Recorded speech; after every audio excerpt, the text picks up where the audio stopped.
Welcome to Satsang, and welcome to our wonderful students from Gujarat,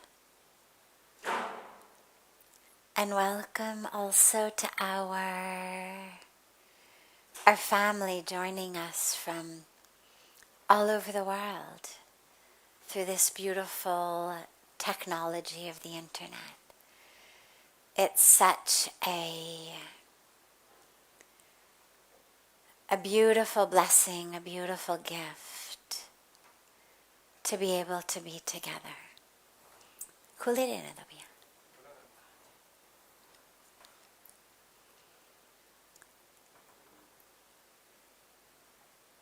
We begin with a question that comes to us online from our global family joining us from all over the world. And then we'll open it up to any questions that any of you have.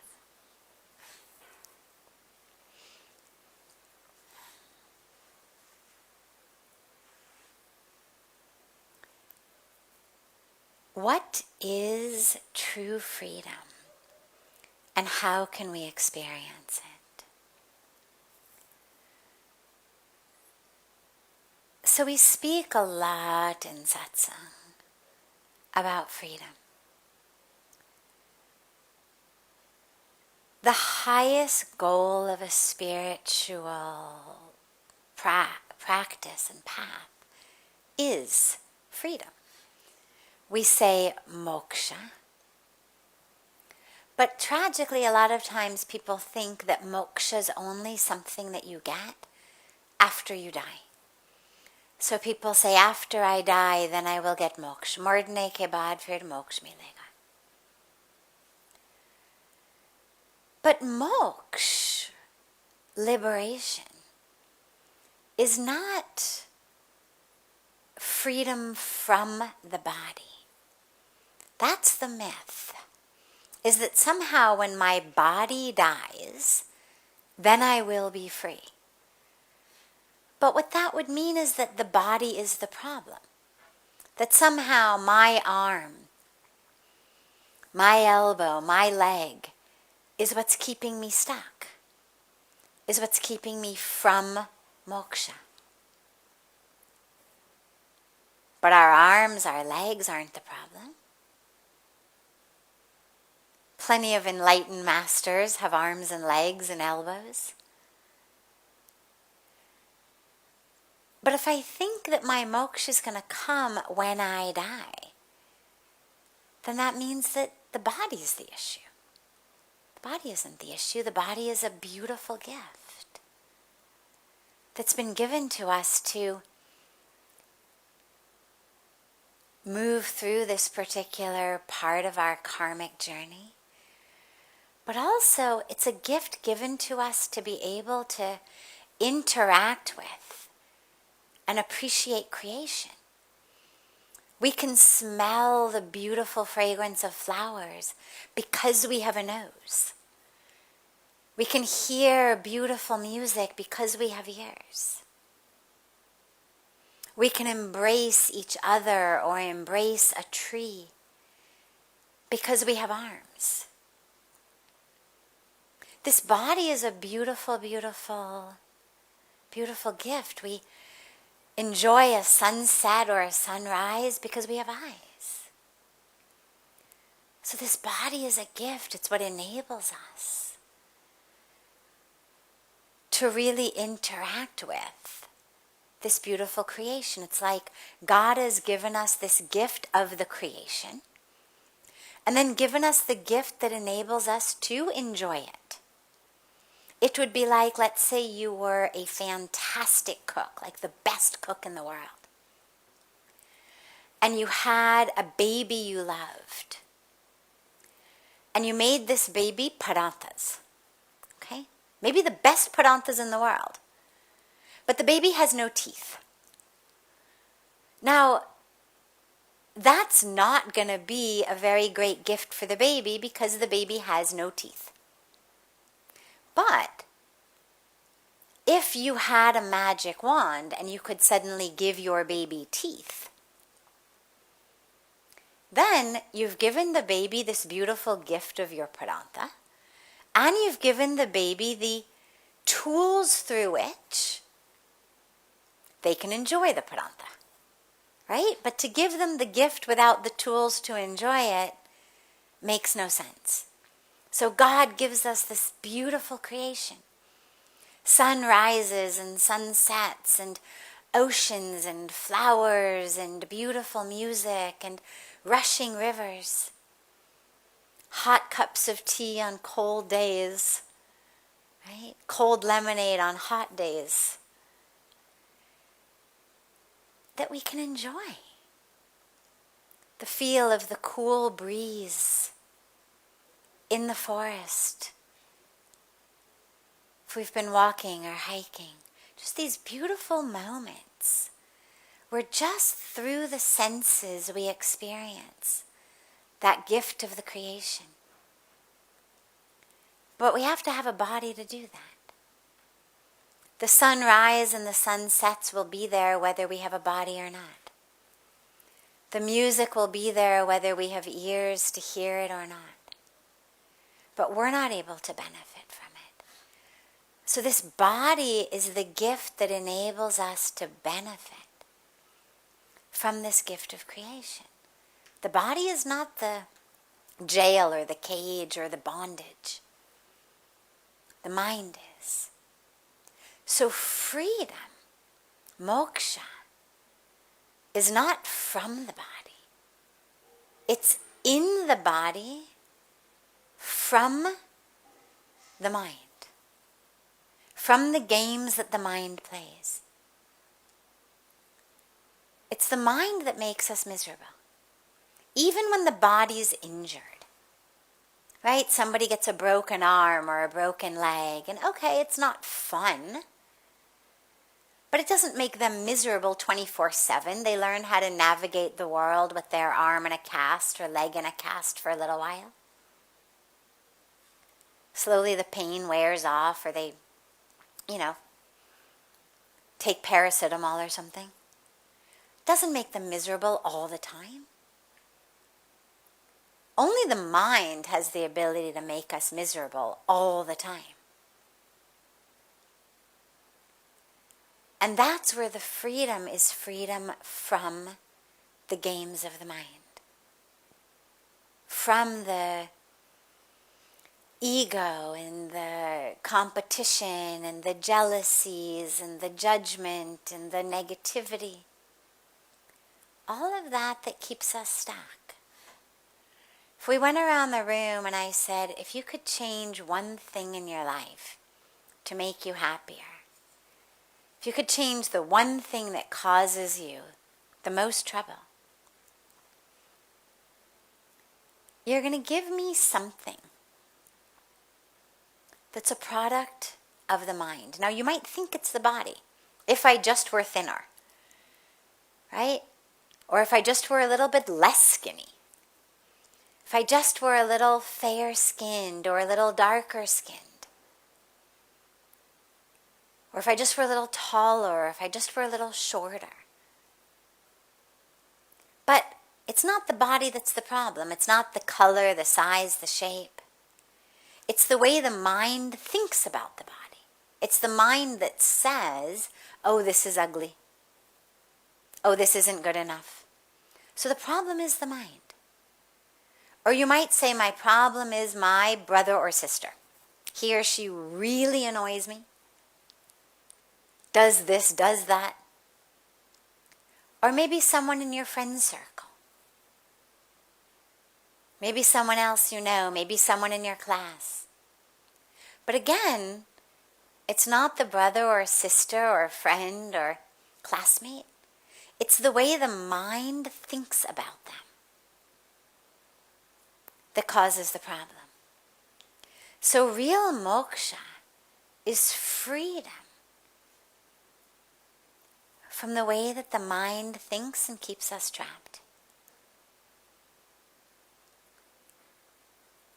And the way that we get there is through all of our spiritual practices that help us work with the mind. So when we meditate, we realize we are not the mind.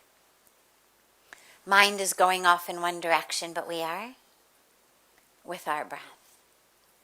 You watch the mind, and when you watch the mind or you watch the thoughts, you realize, well, I can't be the mind because I'm watching the mind. You can't be subject and object at the same time.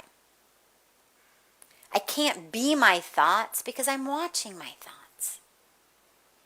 Or I'm changing my thoughts. Like if I say right now, think about blueberry muffins.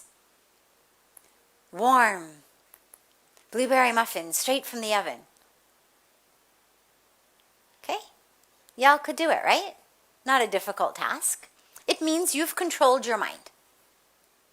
Not all the time, but for that 30 seconds, you were able to control your mind.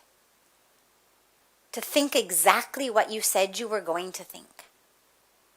It means you're not your thoughts. Because if you're the one telling which thoughts to think, you can't actually be the thoughts.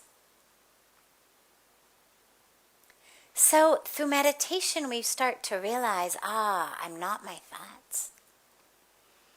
I'm not my mind because I'm watching my mind. I am the one aware of my mind. My mind is jumping. My emotions are jumping. I'm watching them. I'm saying, anger. It means I'm not the anger. Jealousy. It means I'm not the jealousy. I'm noticing it. I'm seeing it.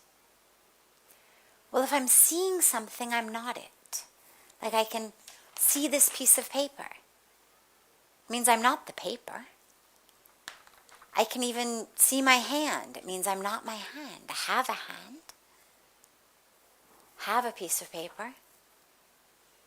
But I'm not it. And we slowly start to do more and more practices that help us realize we aren't the mind, we aren't the thoughts. Because that's the most important first step. Otherwise we feel like these helpless victims. Oh my God, my mind. My mind is driving me crazy. My mind is doing this. My mind is that. As though somehow we have no control and it just is us. And sometimes we say things like that. Well, that's just how I am. Well, no. That's just how your brain is programmed. It's not who you are. It's just how the chemistry and electricity of your brain currently is functioning. Could be changed. It's like if you eat nothing but pizza all day, every day, and you have a stomach ache. Would you say, that's just my stomach? Well, you'd understand. Well, your stomach is aching because you've been feeding it nothing but pizza all day long, every day for 20 years. It aches. Doesn't digest food so well. Maybe it's larger and flabbier than you would like it to be. But it's not you. It's just based on what you've been doing with it for the last 20 years. But you can change that. The minute you say, okay, I'm going to stop eating so much pizza. I'm going to start eating more vegetables, more dal, eating sort of a healthy diet. Well, my stomach will change. It'll no longer hurt. My digestion will no longer be messed up. My stomach will change. How it works, what it looks like, how it feels. In the same way, our mind is just like that because we've been feeding it junk thoughts for 20 plus years. Some of our cases for 40 plus years. So, in the same way that you wouldn't say, well, that's just how my stomach is, you would work to change it. The same way, don't say, well, that's just how I am. figure out what kind of junk thoughts have I been feeding myself that make my mind give me this pain, give me this suffering, give me this struggle. Right? Like if you wake up in the morning and you're really constipated, or you've got really bad diarrhea, either way, you're going to say, Ki chalo kal maine kya khaya? What did I eat yesterday that has caused this problem for me today? And how can I be sure not to eat that in the future? Well, in the same way, if you find that you're suffering from anger, you're suffering from ego, you're suffering from judgment, you're suffering from jealousy, ask yourself, what kind of junk thoughts am I feeding myself that's giving me this disease of a brain that hurts? Right? A mind that's hurting. So that's how we start to work toward our freedom. It's to realize we aren't the mind. And when we realize we're not the mind, then we start to be able to control it. Work with it. And ultimately become free of its control. It's not that we no longer have a mind. We're not talking about destroying the mind. The mind is a beautiful tool. It's breaking the chain that the mind does whatever it wants, whenever it wants, and it's the one in charge. And it determines things. Instead, my consciousness, my clarity, my mindfulness determines what my mind's going to do. In the same way that no matter how much the stomach wants the pizza again, you're going to realize, no, I know where that's going to go. I know I'm just going to have a stomach ache tomorrow. I know I'm going to be constipated. So no. In the same way, when the mind starts to have these thoughts, starts to go in these directions, you say, no, I know where this is headed. I've been there. No more. And as we break those chains of both the habit and also the identification, then we start getting closer and closer and closer to moksha, to freedom.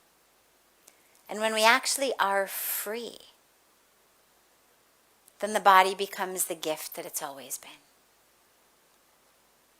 Because then we're not stuck in it. Then we're actually able to really enjoy this beautiful creation.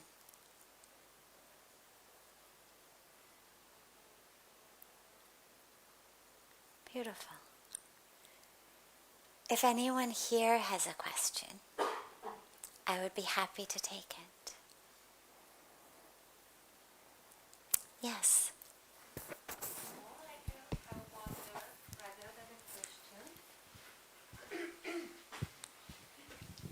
We are just going to need you to keep your mask on, okay, though. Yeah. I know it's not... Yeah. Thanks.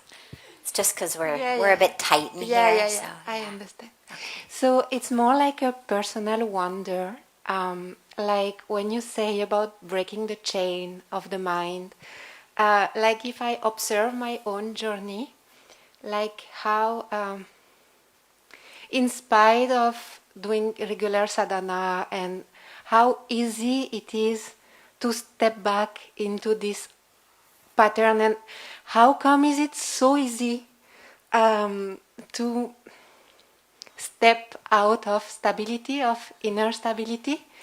So the more I do sadhana, the more I wonder, like how come is it possible to at the same time, for example, read scriptures or be into sadhana and then still be stuck in some small things. yes, yes.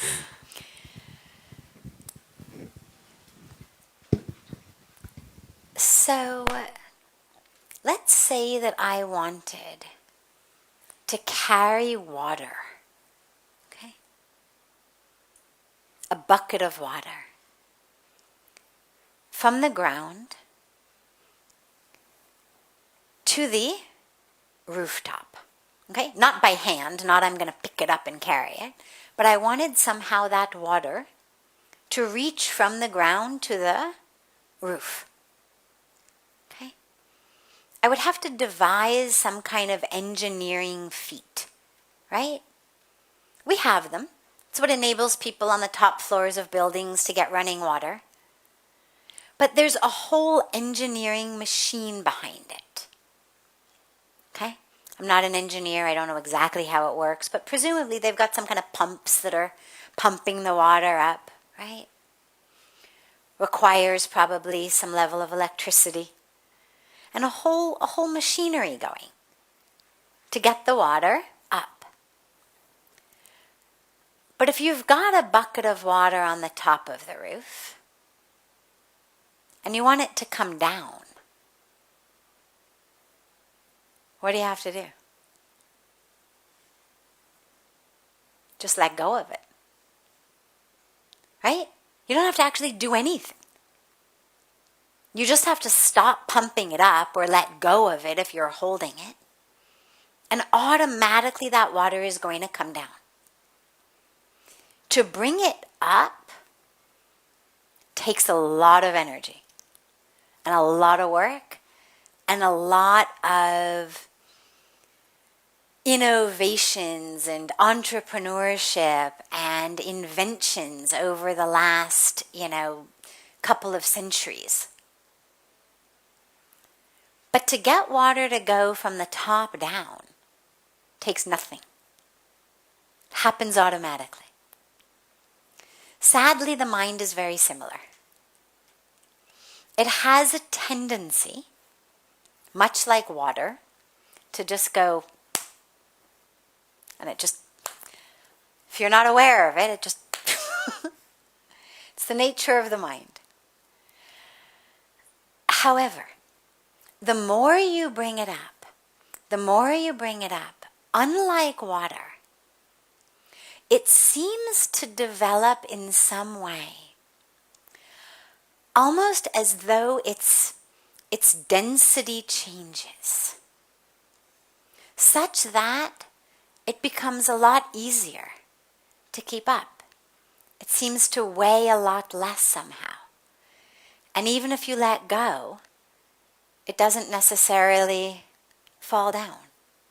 Or if it falls, it doesn't fall all the way or not so quickly.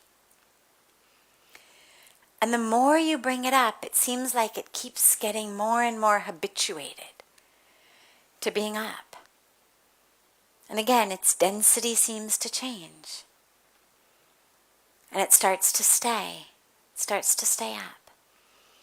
That's the benefit of the mind over a bucket of water.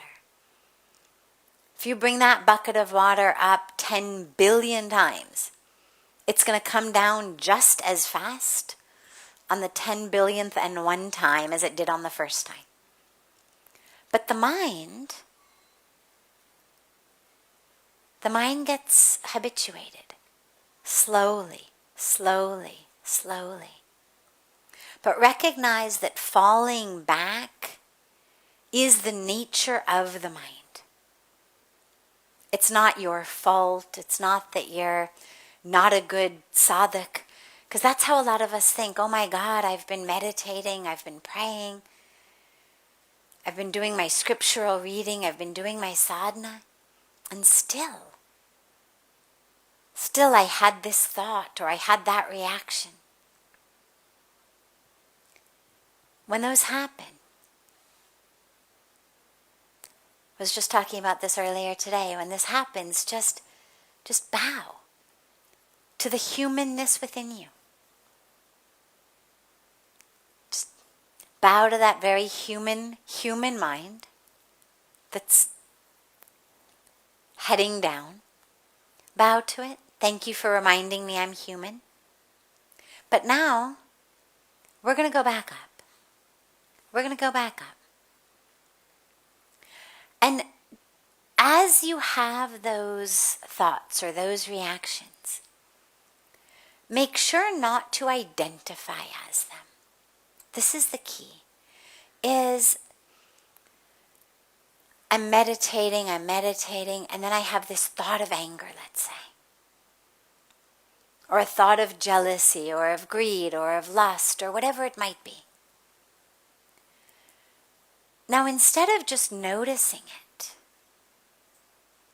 or I react to something in my life, somebody sends me a text message, or an email, or says something, and I react in a non-spiritual way. Instead of getting my whole identity drama hooked into that, whether it's a thought, whether it's a reaction, the moment you notice it, the moment you notice that you are going down, just stop. And bring the awareness back to the truth of who you are. Don't identify with it. Don't get yourself wrapped up more and more in that drama. We bow. I'm still human. And then we disengage.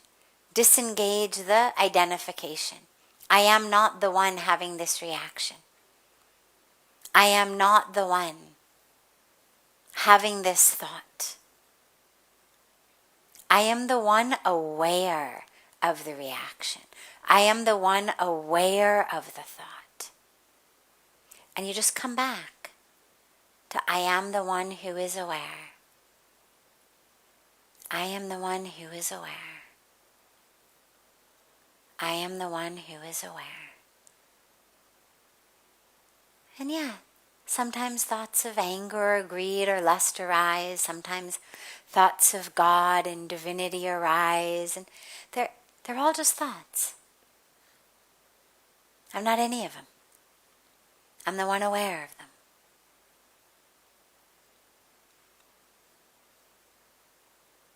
Slowly, slowly, slowly, you'll find that those thoughts that pull you down come much less frequently, and that you catch them much more quickly. You'll be like halfway into a thought, and then you know, oh, I know where this is going. And you'll come back. I am the one aware.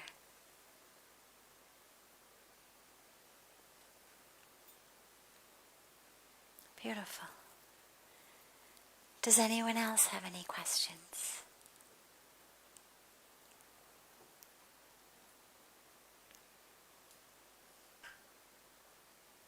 Yes.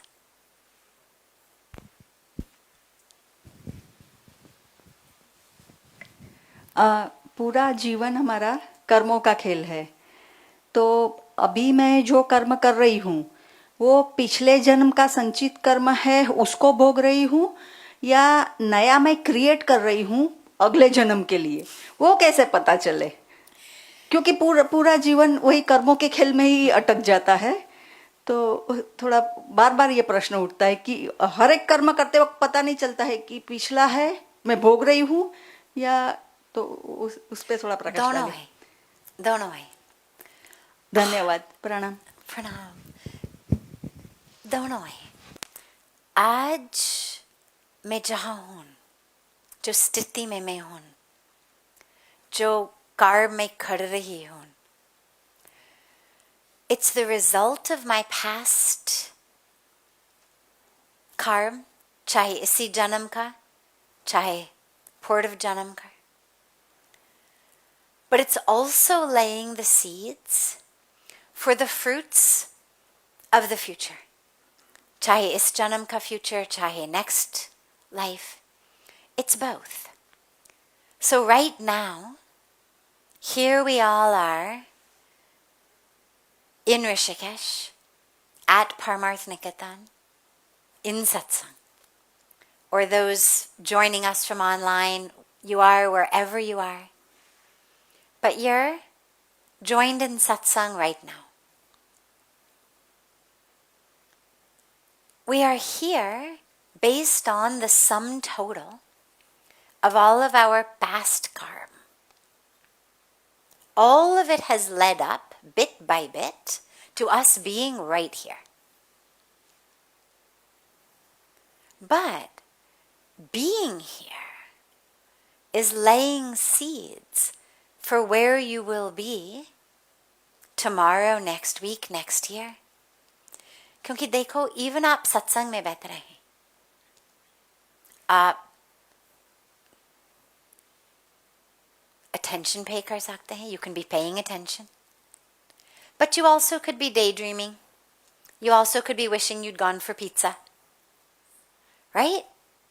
Even though physically we are all here,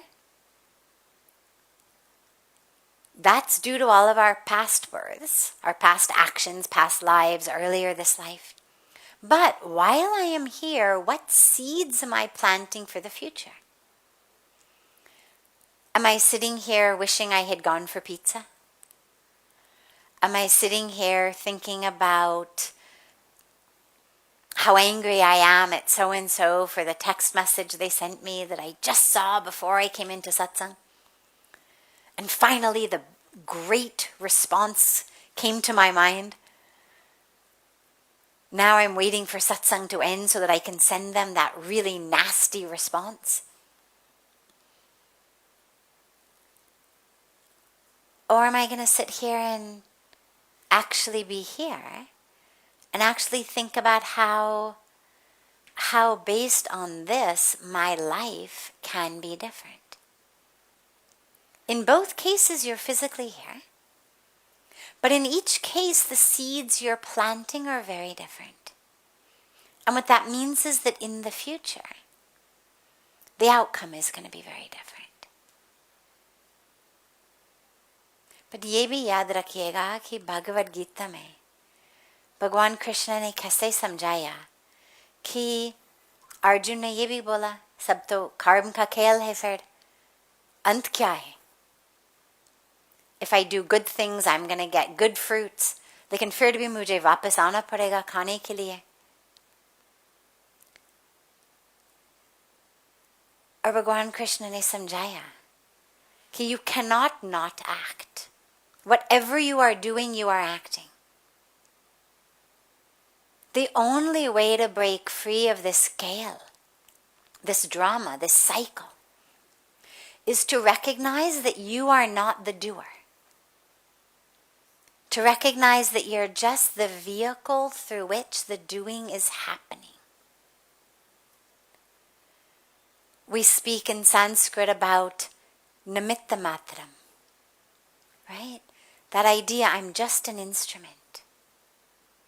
Saint Francis of Assisi has a beautiful prayer where he says, "O Lord, let me be an instrument of thy mercy. Where there is hatred, let me sow love. Where there is darkness, light. Where there is despair, hope. Where there is injury, pardon." It's the same teaching. Let me be an instrument. Meaning, it's not me. I'm not the light bearer.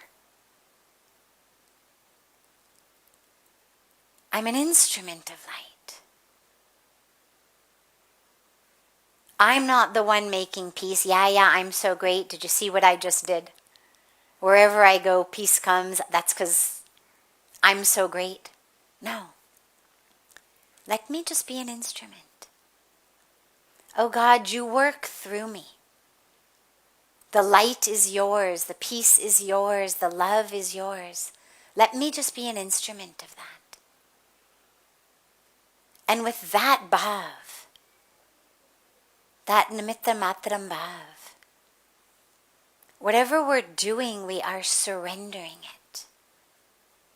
And just allowing the divine to work through us. And that's the way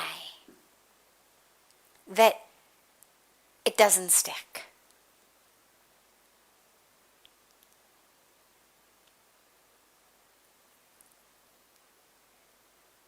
Wonderful.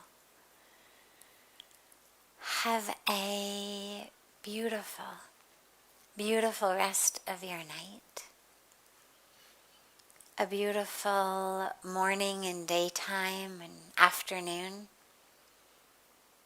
to all of our family joining us from all over the world. And I look so forward to being with you all again tomorrow.